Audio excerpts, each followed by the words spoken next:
എന്ന് പറയുന്നത് തന്നെ അവന് ചിത്രകാരനാണ്, ശില്പിയാണ്. അപ്പൊ അവരുടെ വീഡിയോ എന്താണ്, ചിത്രങ്ങളിലൂടെ അവരുടെ പ്രതിഷേധങ്ങൾ അറിയിക്കുക, സമൂഹത്തെ ബോധ്യപ്പെടുത്തി. ഇപ്പൊ തിരുവനന്തപുരത്ത് വെള്ള ആ സമരക്കാര് 100 ദിവസം കൊണ്ട് ഈ അവസ്ഥയിലാണ് അവർ ജീവിക്കുന്നത്.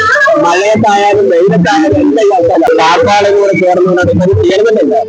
ആ ഈ അവസ്ഥയിലാണ് അവർ. അതിപ്പോ 100 ദിവസം കഴിഞ്ഞു.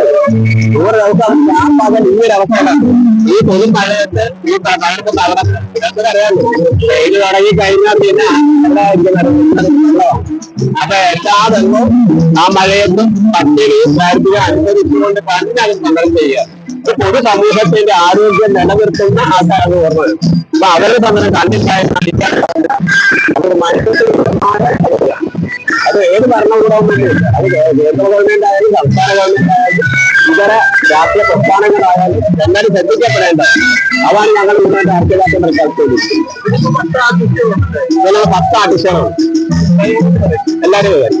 പ്രമുഖ സാമൂഹ്യ സാംസ്കാരിക രാഷ്ട്രീയ നേതാക്കൾ സംസാരിക്കുന്നു.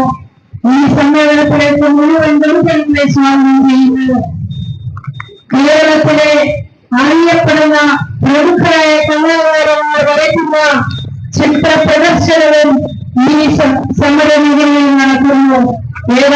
സാഹസികമായ സമരം, അതേപോലെ തന്നെ ആരോഗ്യ രംഗത്ത് മാരക രോഗങ്ങളെ പറഞ്ഞു കേരള സമൂഹത്തിന് എല്ലാവിധ ആരോഗ്യ പരിചരണത്തിലും സദാ ഗുണജ്ഞയായി ജീവിച്ചുകൊണ്ടിരിക്കുന്ന ആസമാന സമരം.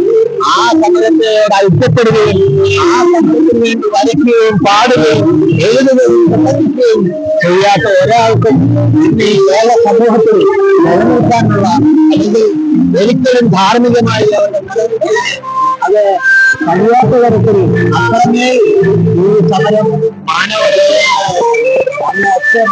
ആവർത്തിക്കുന്നത്. അതിന്റെ വൈകാരിക പ്രതികരണം എന്നുള്ള നിലയിൽ ഞങ്ങള് ആ സമരത്തിന് ജനങ്ങളിലൂടെ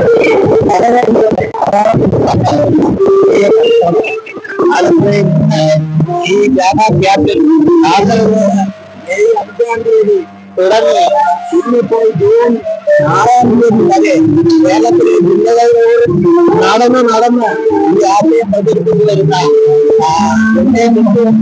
ആ നമ്മുടെ നായിക നയിക്കുന്ന നമ്മുടെ യാത്രകൾ, സമരയാത്രയിൽ ഈ ആശയങ്ങളിലേക്ക് കോട്ടയം എത്തുക ചിത്രകാരന്മാർ അനുഭവിക്കുന്ന മണ്ണിലോട്ട്